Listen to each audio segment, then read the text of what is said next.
د سمندرونو او ځنګلونو له خطرناکو لارو راتیر سوي دي، خو نن د دې کډوالو یعنی د امید مهاجر یونایټډ د ځوانانو لوی هدف دا دی چې پر مقابل ټیم ګول ووهي.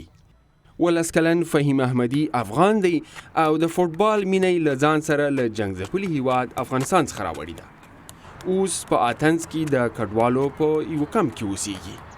په دغه کمپ کې بیکاري ده او ځوانان د راتلونکي په اړه اندېښمن دي. کله کله په خپل منځ کې لاس او ګریوان دي، خو د فوټبال په ټیم کې دا خبرې بې معنا دي.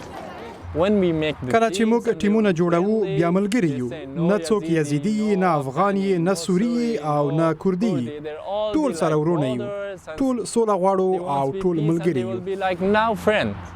په دې کمپ کې د عادي ځوانانو ترمنځ د لوبې څخه اوس لویه کیسه جوړه سوې ده.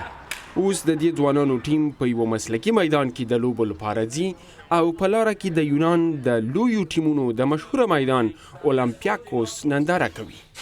دوی په پیل کې یو څو غیر رسمي لوبې وکړې، خو نن د ټیم د رسمي کولو ورځ ده چې له هغې وروسته به د یونان په غوره سیالیو کې لوبې کوي.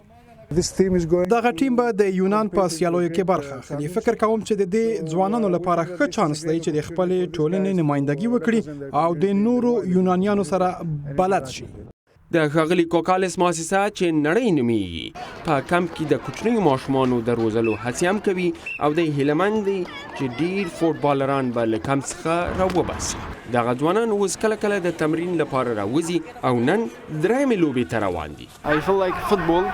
فوټبال مې بیرته را ژوندی کوي. زه چې د ملګرو سره فوټبال کوم، ټولې ناخوالې مې هېرې شي، ټولې بدۍ مې هېرې شي، ماضي مې هېره شي، جنګونه مې هېر شي او یوازې د ښه راتلونکي امید مې را ژوندی شي.